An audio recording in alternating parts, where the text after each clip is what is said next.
Thank you, everybody, and thank you for being here today. It has been our great privilege to come to the USA and speak to all of you. One comment that I've passed many times since I was first asked, what do you least like about the USA, and then followed up by, what do you most like? I've always said, as far as least liking is concerned, you guys do many things spectacularly well, better than the rest of the world put together. But your food, oh no. GMO. I've spent 6 months on the road eating McDonald's, and I feel like I'm going to die any day now. But the second part of that thing, being first interrogated, and 100 times since then, what do you like the least and what do you like? Is the thing. I traveled initially with a companion called Andre Kutsia, the head of our security department in our organization. The second part obtains here today, or the answer to the second part obtains again today. The quality of the people that we deal with. As I said to Andre once when we were driving in the car before he returned to South Africa to his family, it's actually embarrassing. It's embarrassing because we think very highly of our organization and the quality of the people and the things that we're doing and what have you. And then you go into the USA, into room after room after room of people, and just see such nice people and meet such nice people and experience such good manners that it is wonderful. I almost said lekker. That's a sort of expression that we use in South Africa. It can mean anything that's good, nice, sweet, whatever. But it's wonderful for me to be amongst good people again today. So thank you for coming. I represent an organization which Don has already described, the largest civil, non-state owned. In Russia they've got massive civil defense organizations, for example. The largest non-state owned civil defense organization in the world. We're a South African, a white South African organization.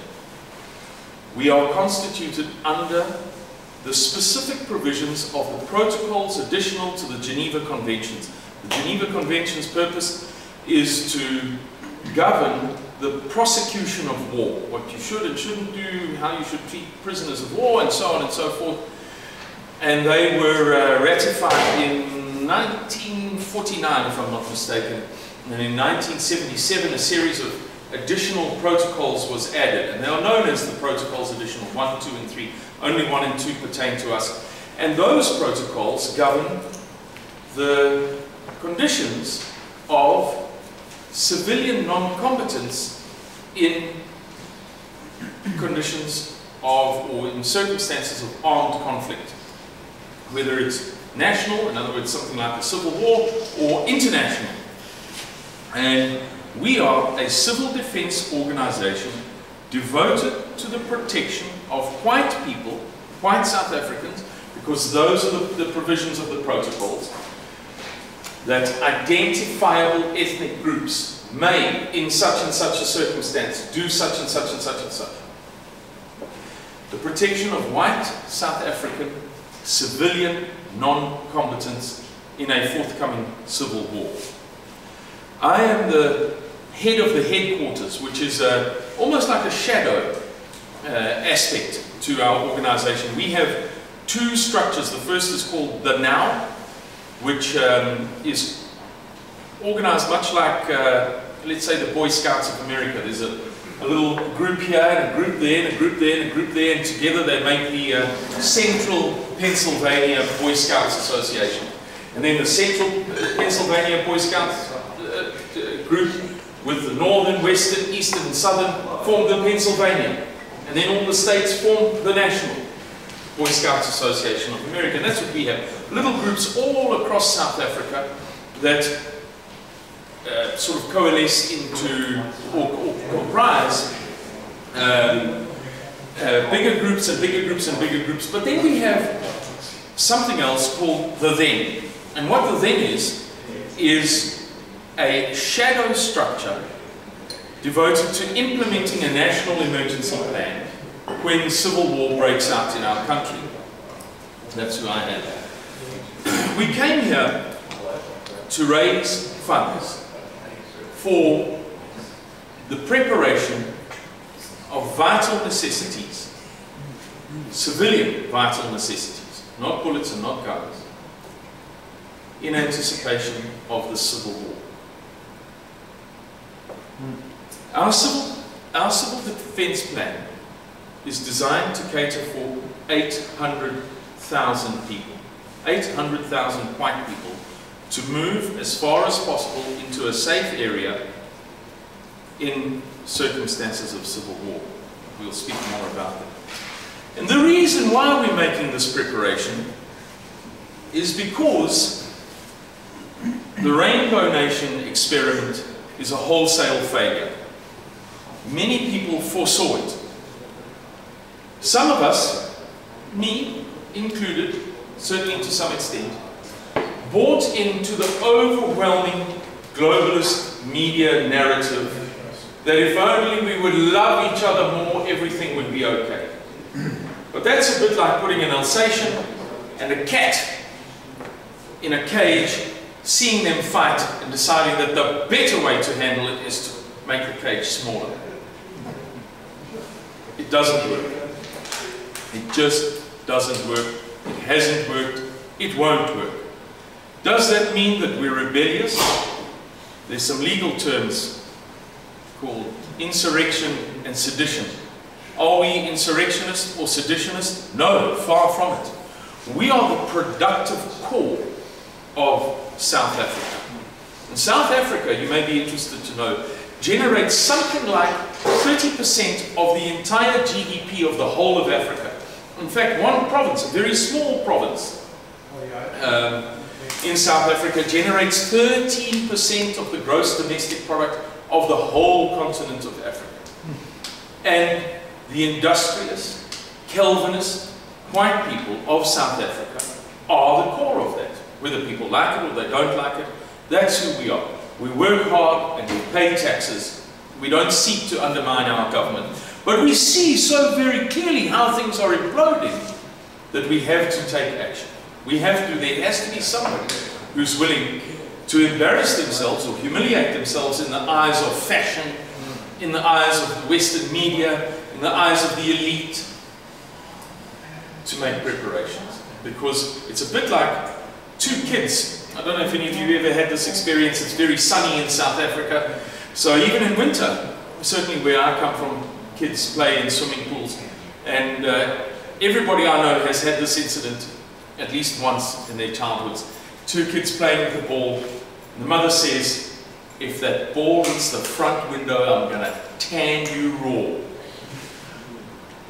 Throw, ignore mother. And this tennis ball saturated with water eventually goes awry. And in millionths of a second, the kid who threw the ball, who's going to get the hiding, knows the ball is only here and the window's over there, but he knows the trajectory of that ball is such that it's going to strike that window. That's the circumstances that we are in now in South Africa. And there is no sign that that ball is going to stop in midair, even slow down, and certainly not reverse. There's no sign of that in South Africa. We are on a one-way track to a very severe crisis. Let me tell you some of the symptoms.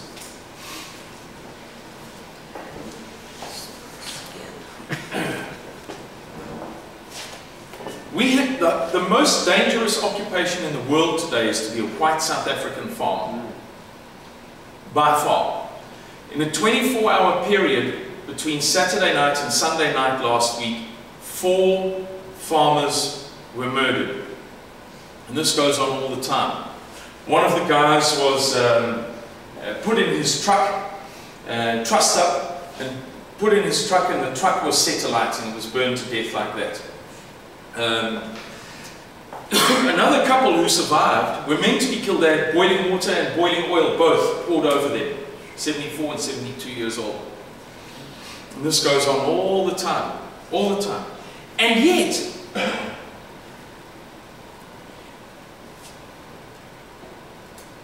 it doesn't even compare to some of our other statistics. For example,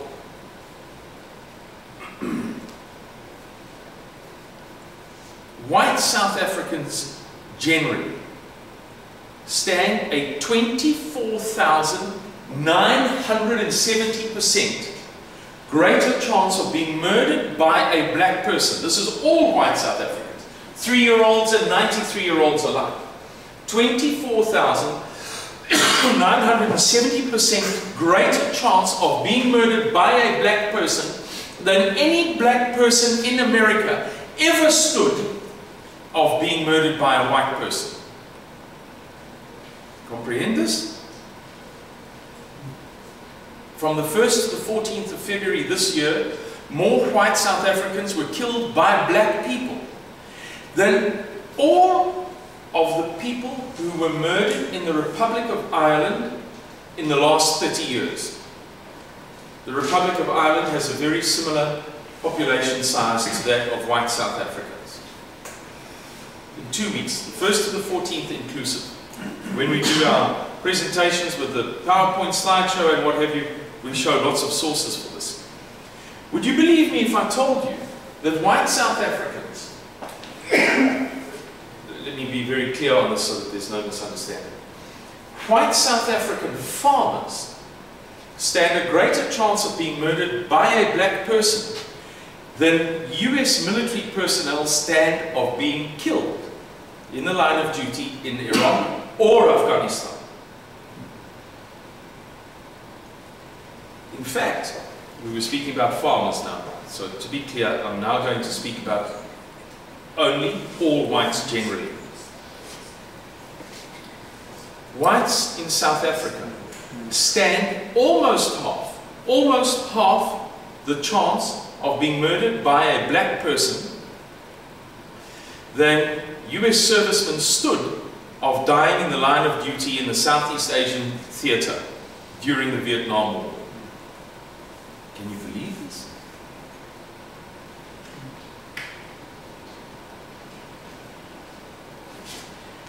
I stand 1,370% greater chance of being murdered, and my sons, and their mothers.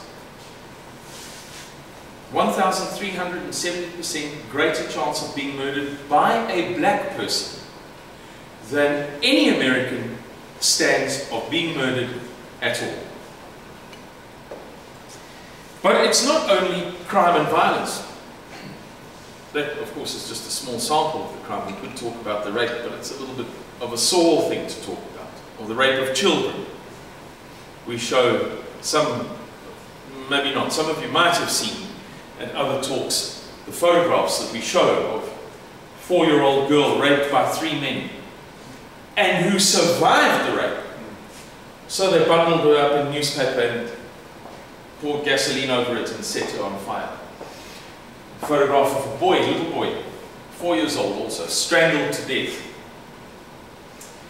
We have shown photographs of a man who had his eyelids cut out because he refused to watch, struggling, as his wife was being raped. It's quite a popular thing to force the husband to watch as the wife is being raped. So they cut his eyelids out, so that he couldn't close his eyes and they could hold his head.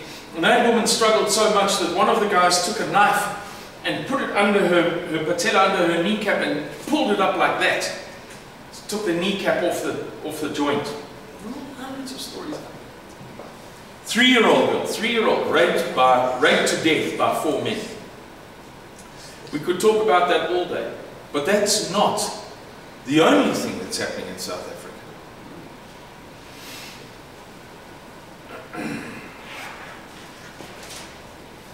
Firstly, or secondly, I should say, we have a severe economic collapse occurring.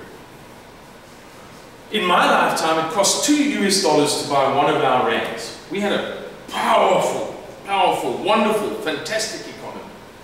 Very middle class, not as smart as the American economy, But everybody was middle class. It was a nice place to live, a nice place to grow up, a nice place to be an ordinary person. Our currency now costs 13 and a half of what our currency is called the rand, 13 and a half rand to buy $1. So from $2 for one of our rand to 13 and a half rand for $1. That's a 27 times change in value. 3 months ago, the 3 major ratings agencies in the world, those of you who are not economists might not appreciate this, but those of you who do understand this thing will appreciate it very much. The 3 major ratings agencies in the world, Moody's, Fitch, and Standard & Poor, downgraded South African sovereign bonds to junk status. It's game over for us. You don't recover from that. There's no, it just doesn't happen. Unless you go through some immense trauma, like in Weimar, Germany, whatever. But you don't fix it. You don't say, oh, we'll change our minds, do something different. But it gets even better. Oh, hang on, let me give you one anecdote that you might appreciate. To illustrate not so much the perversity or the deliberate destructiveness of our leadership, but the hopeless ineptitude, the hopeless inability. Our president, and there are many anecdotes like this, I'll give you just one. Our president said, he came off stage after saying a speech last year, in the middle of last year, and as he walked off the stage, let's say this is the stage here, I finished saying my speech, I walk off here, a journalist, this is on video on YouTube, stopped him and said, asked him a question. In none of the videos that I've seen is the original question or the original answer included. They're irrelevant. It could have been his shoe size for all that it matters. But he then turns to walk away, thinks better of it, and comes back to the journalist and says, just remember one thing. Africa is the largest of all the continents in the world. So much so that all of the other continents could fit into Africa and there would be space left over.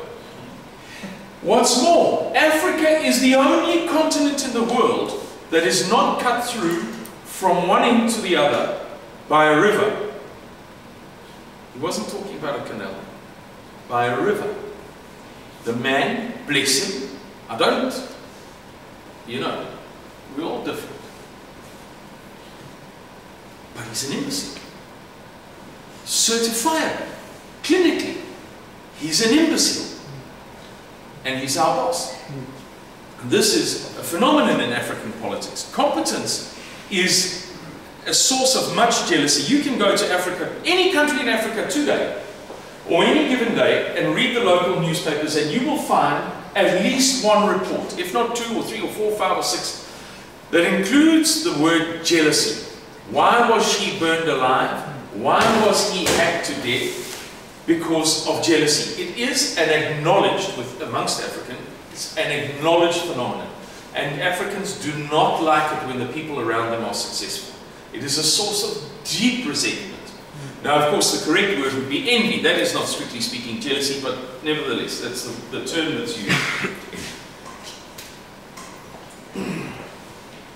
So you don't allow clever people to take the first position. You don't allow people who make you feel foolish to take the first position. You support the tough guy.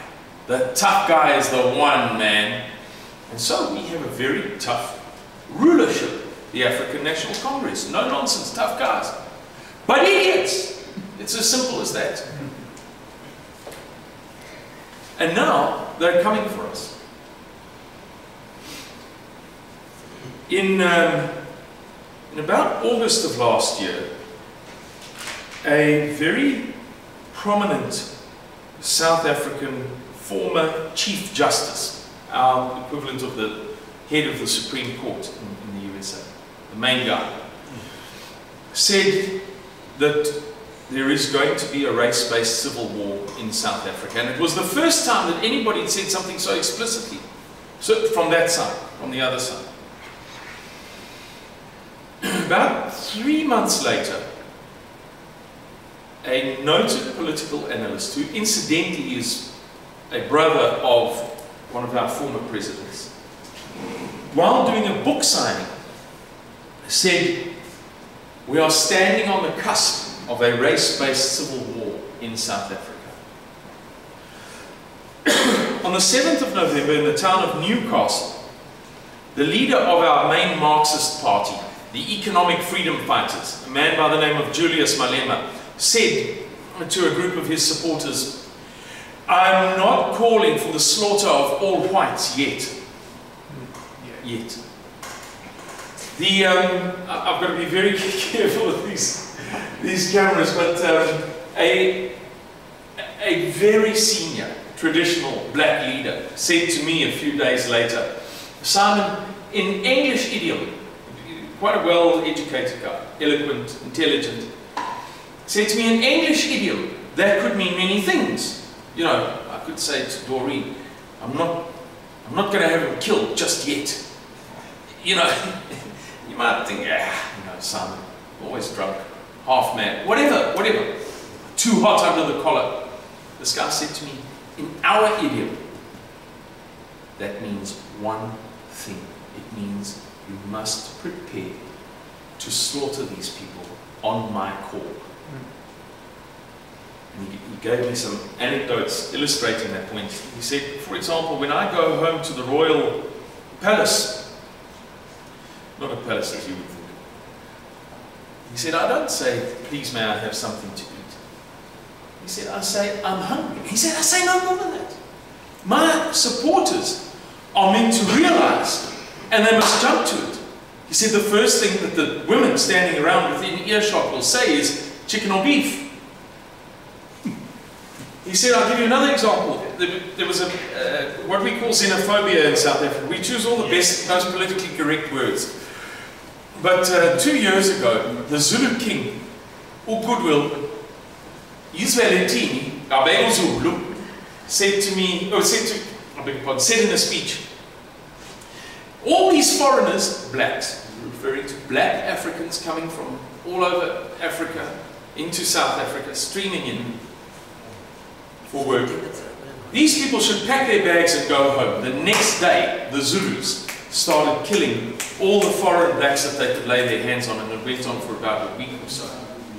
Because in African culture, if you're a leader, that's all you say. You just say, "I'm not calling for the slaughter of all whites yet." And people know. Now's the time to get ready. On Monday the 10th of April, I believe, a guy by the name of Mzwandile Masina, a very senior African National Congress politician, said, "In 5 years there will be no conservative whites left. We're going to wipe them all out. Those who won't cooperate," he was talking about giving up of land and whatever. There's a big thing now, whites must give up all land. In fact, in the draft law, what we call a green paper, in the draft of the law, they refer not to land, but all property. Nevertheless, let's give them the benefit of the doubt. They say they mean land only, and in that context, there were some people resisting and complaining. This guy said, in 5 years there will be none of them left. And he went on to describe how their forces are greater, their numbers are greater, and so on and so forth. On Friday the 20th of April, a leader, the same Julius Malema that I mentioned to you just now, said, "Now is the time for us to take them out."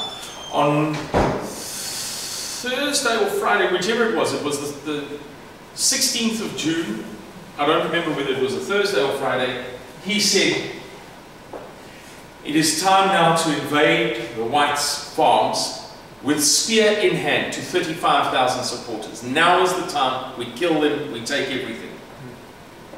This is why we're preparing. This is why I am in the USA, to plead before God for support. Because our message will never get out as long as the mainstream media regurgitates like a cow, you know, with 4 stomachs, eating the same grass over and over and over, regurgitates the same message of amity and harmony and closer integration and rainbows and beautiful things like that. This is real life in the real world. We are the largest civil defense organization in the whole world, by a long way too. We cannot get our message out. We just cannot do it. Which brings me to a point. Some of you people I've heard, you know, making comments during the course of the day are crazy.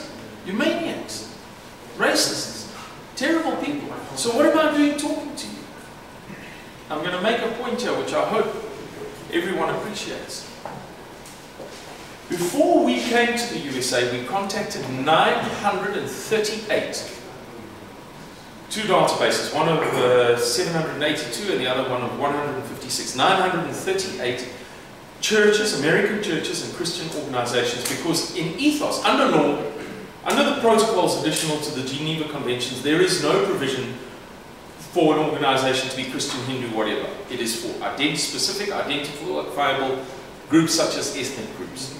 But in ethos, we are very Christian conservative. So we think this is lovely. We're going to speak to American Christians, we get so much support, it's fantastic. 938 we contacted. 3 of them replied. Replied!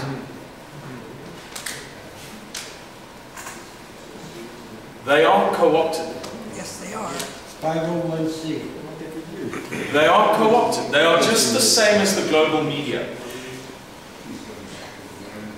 But the people who did hold their hands out to us when we came to the USA are you guys. The bright-eyed, fresh-faced, decent, respectable, nicely mannered people that I was talking about earlier. That we've met in place after place after place after place after place. And I too was in Charlottesville. And I've been doing interviews and saying to people over and over again, just look at the abomination that is Antifa. And just look at these young guys who were on this, you know, on the other side, on our side. Just look, just see what you're dealing with. This is a cesspool of degeneracy. These are people trying their very best to square their shoulders back and make the most of their lives in a society that detests them. And yet, they stand up straight. And yet, against all odds, jobs lost, doxed, this, that, the next thing. I spoke to a guy from Nashville who I got quite close to, a lovely guy who went. I was kind of attached to a group that went to Charlottesville, but I was there as an observer, and I stood aside and I had a helmet on with writing on the side saying observer. I didn't get embroiled in the fray. I would have loved to. But I was this close to the action. It's like comparing chalk with cheese. You know, there's some kind of vague resemblance, but they're not the same thing. On the one hand, you've got these decent people that we've met through the length and breadth of the USA. On the other hand, you've got these, I don't know, man. I really don't know. Anyway, the story goes on. Goes on and on and on, more and more and more threats against us. More and more and more murders. We are heading towards a civil war in South Africa. You will see, if you keep your fingers on the pulse of this matter, if you take an interest in it, you will see how this progresses over the next few months. The time is coming when a race, a full, what is the correct word? Fully fledged is the phrase I was looking for. Fully fledged race war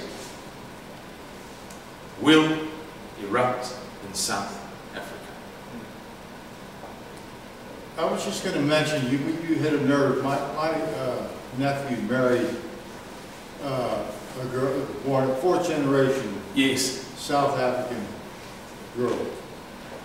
They both live in the States. Her parents have a 1,000-acre grape farm they've had for 4 or 5 generations, and they're selling out just because of what you said.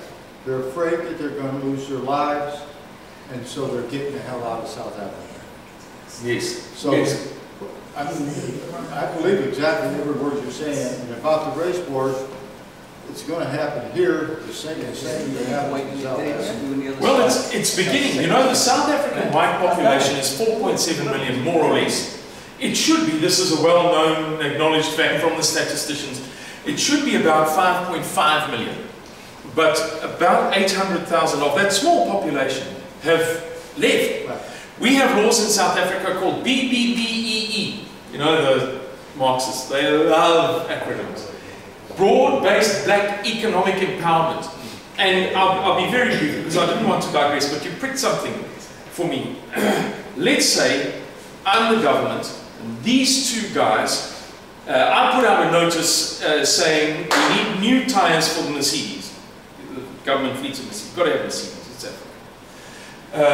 And these two guys want to tender. He sells Bridgestone tyres, he sells Michelin, Goodyear. It's Goodyear. If he's black and his price is higher and his quality is lower, he will still get it. He is not even allowed to tender, I don't know what you call it in the USA, he's not even allowed to fill out the forms and submit them to compete unless 25% plus 1 share, not 26%, 25% plus 1 share minimum of his business is owned by a black person or black people. Moreover, he, as a non-black person, has to ensure that you, as the tyre manufacturer, he's just the vendor, you as the tyre manufacturer, as the Goodyear factory in Durban, South Africa, have the same black ownership. And you, as Goodyear, have to ensure that he, as the rubber plantation owner, has the same black ownership. This is literal. I said to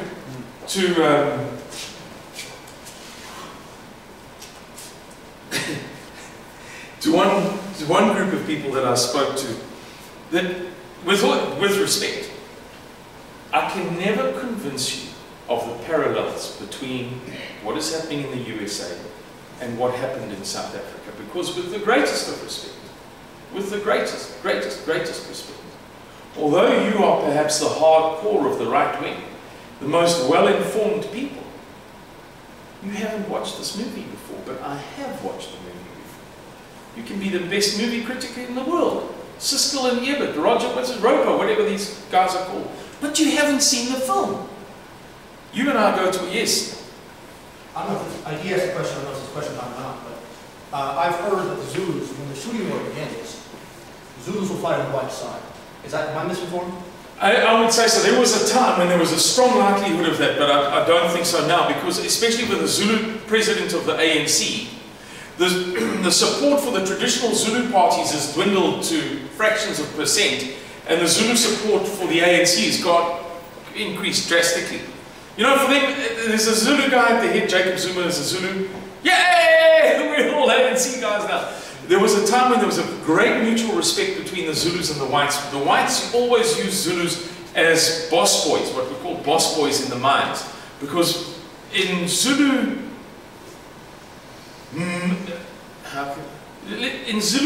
like the German mythos, there is no such thing as brutality. Brutality. You know, for them, you just... And so the Zulus would keep all the other tribes in line. And if there was a problem underground in the mine with a guy, a Sutu, Tswana, Venda, whatever, the Zulu would sort him out there and then, or he would disappear overnight. Wouldn't be there for the next shift. And there was a mutual understanding there, you know. So whites respected the Zulus for that, their contribution, particularly in mining. And the Zulus are like the stereotype of a black stereotype. Zulus respect strong, firm people. They're not interested in liberal kind of light in your shoes style of things. It's just, they can't respect it. It's not their way to respect that. And so they always had there was always a great deal of Zulu support for the conservative Afrikaner, the Boers, you know, been in South Africa for 300 odd years. They liked them, tough guys, famously tough guys. General Patton said, if they'd only given me one division of Boers, I would have gotten to the gates of Berlin long before I did with the 12 divisions of allies that they gave me. Tough people. So you're not 100% sure it could go either way, as far as they're concerned? No, they will fight against us. It's positive. Zulus will fight against Yeah. Yeah. In the past, I'm endorsing your preconception. There is a reason, good reason for the preconception. The former chief, friend of Margaret Thatcher, the former chief, I can't think of his name. You know who I'm talking about? No, sorry, the former chief of the Zulus. Oh, the former chief of the Zulus. Well, I think you're referring to Umangosuthu Buthelezi. That's right, yeah. Yes. Yeah. So that, you're saying that generation is gone? More or less, yes. Yeah. Loyalty is everything. Loyalty is everything to them. They have a Zulu president now, they will follow him to the death, end of story. There is no suggestion at present that we will get support from them. Anyway, so having seen this movie previously, let me share something with you, which you may appreciate. The way that they destroy societies, whoever you wish they to be. I always like to hide behind David Icke, his Luciferic consciousness. I think he does a very good job of that.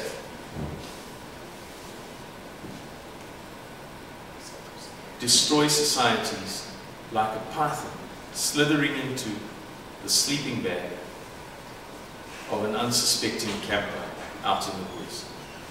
The python slithers so softly and smoothly over his skin that in his dream state he enjoys it, really enjoys it. The python poses no threat at all until he has wrapped himself completely around it. Only then does he clench tight. You guys are witnessing that now.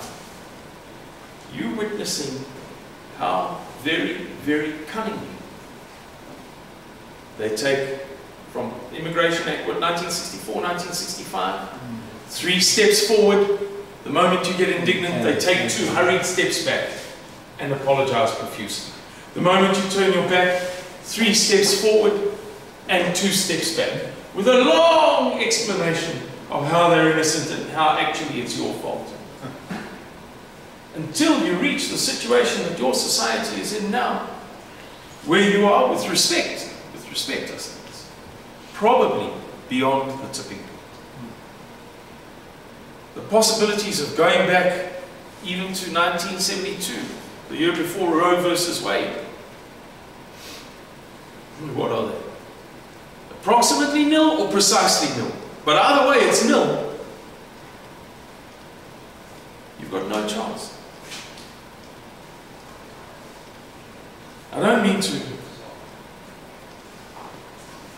discourage you. I'm fighting. I've given up everything in South Africa. Everything. Last year I was phoned by, earlier in the year I was phoned by a security policeman whom we know of, who follows us, who specializes in right-wingers in South Africa. And he first phoned me, I knew him previously. He first phoned me and he said, come over to us.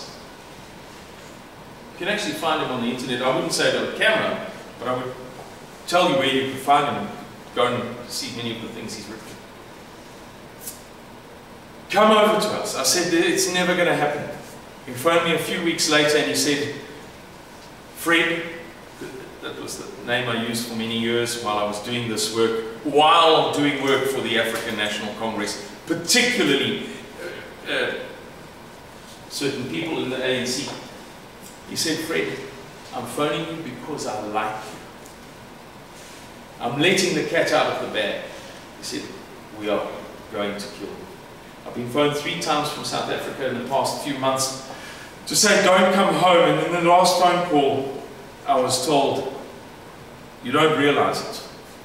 I was talking about a very reliable source. But you are going to die for your cause. I'm not saying it doesn't make my sphincter twinge a little bit, but I'm not going to stop what I'm doing.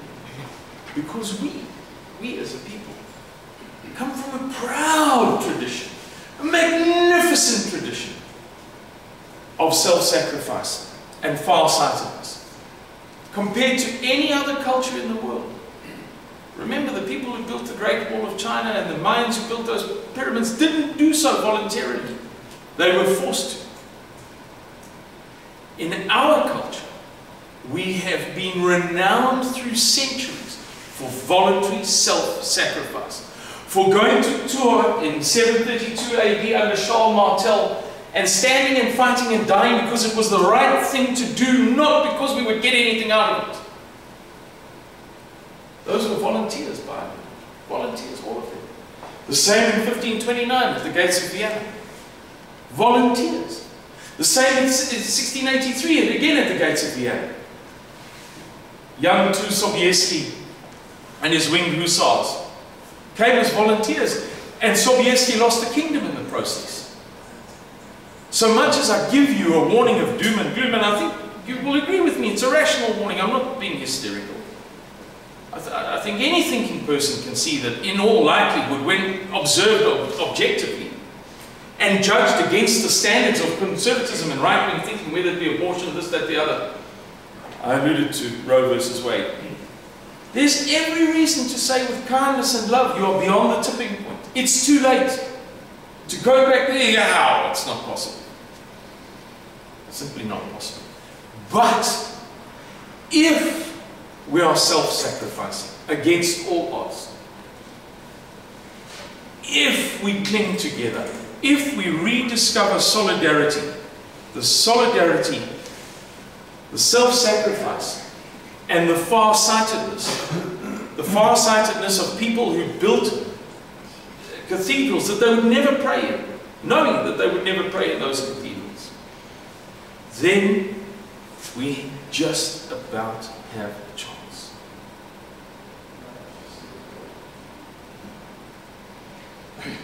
I'd like to end on the following note. In terms of what I've just said, we believe that one of the important things that we have to do is to establish international ties, because there's a situation today in which the international liberal left wing is amalgamated, but the right wing is fractured. The money, everything on the left wing. Some of you may not know this. I was speaking to somebody about this the other day and I was astonished that they didn't know this. Do you know where Antifa comes from? It is a replica of an organization founded in Weimar, Germany in the late 20s called Antifascismus, or there's a more correct long title. In fact, the Antifa that was at Charlottesville, They use the same flag. they use the same flag! And CNN is not talking about it. It's unbelievable. Do you know how they were founded? What instigated them? A guy called Leon Bronfman, aka Leon Trotsky, in Germany. A hardcore dyed-in-the-wool communist said we need to found street gangs to go to battle in the streets. They call themselves by the same name. They use the same flag. Nobody talks about it. Solomon Winston, yeah? I was with the group, about 185, and I counted them one by one. There was on the top floor of the parking lot called the Market Street Parking Garage, or the Parking Garage, on Market Street at Charlottesville. I can tell you that I counted those people coming out because I wanted to know how many was in our group.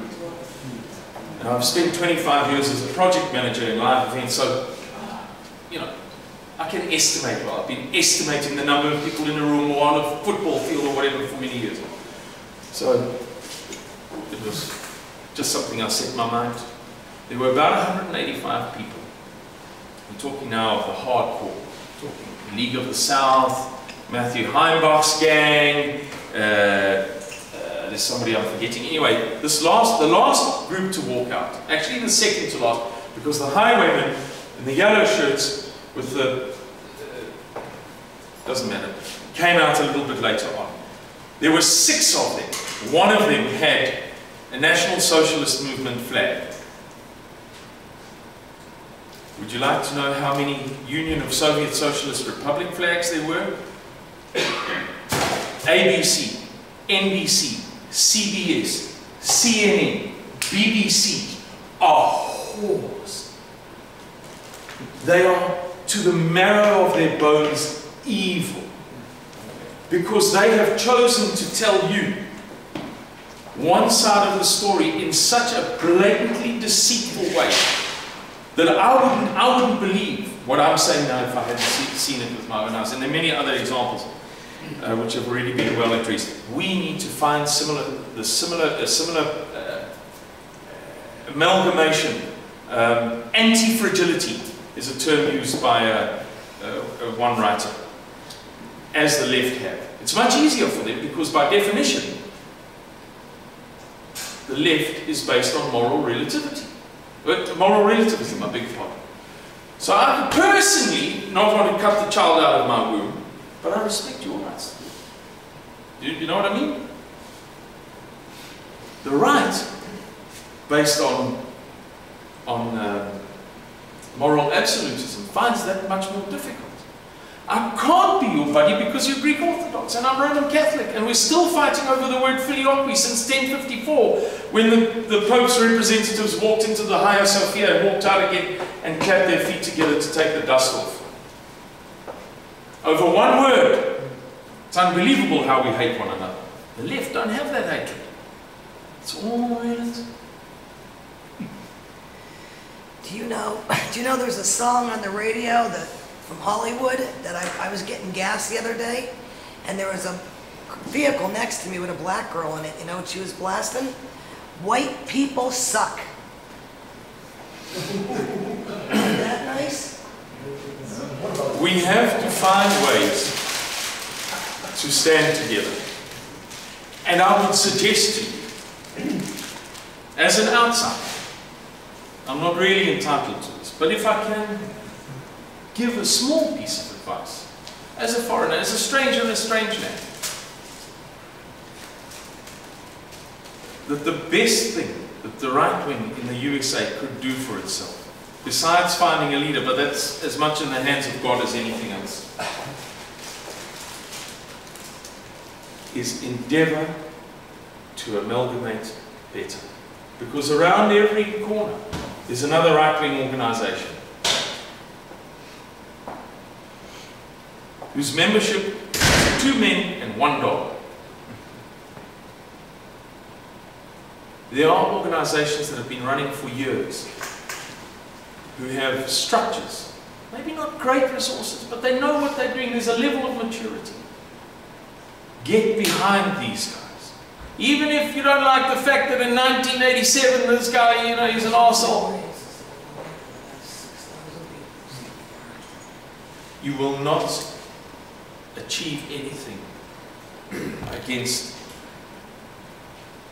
the unified battalions of the left who are hell-bent on your destruction, as long as you are splintered and fractured. I'm almost finished. I'll tell you these 2 quick things. At the moment, I, along with Rob Di Pasquale's people, am working, well, my organization and their organization and 1 or 2 other organizations are working on a global nationalist front.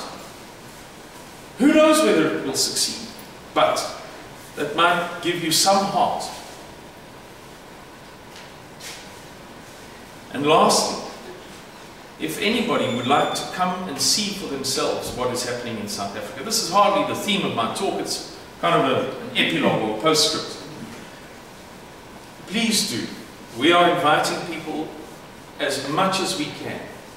If you're looking for a holiday, if you want to shoot a big animal, if you, whatever, come and see. We'll take you to places of farm murders. We'll take you to Orania.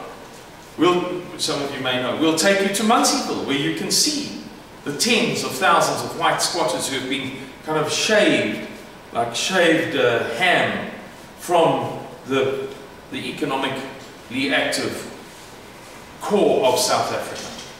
The whites living in poverty, because the laws specifically say you must have 25% plus one share. Why hasn't the South African government banned your organization, first of all, and then secondly, how can people here and Americans in general help your group? Thank you very much.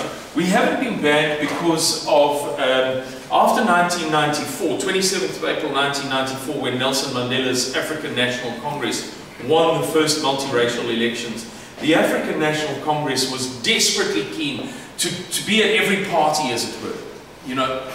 And so they not only ratified the Geneva Conventions with their additional protocols, you can actually go and look this up, they adopted them into South African law.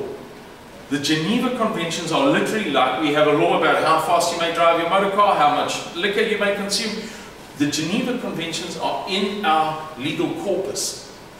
And so, although you may not have any exclusively white organization in South Africa, you may have exclusively black organization, no exclusively white organization, there is this massive loophole where this international law that has been adopted into our law specifically provides for identifiable ethnic groups. Do you have blacks, or are they allowed? No, there are many. In India, we have, our Asian people are specifically from India. So what you would call Asians, we'd call Indians, you know.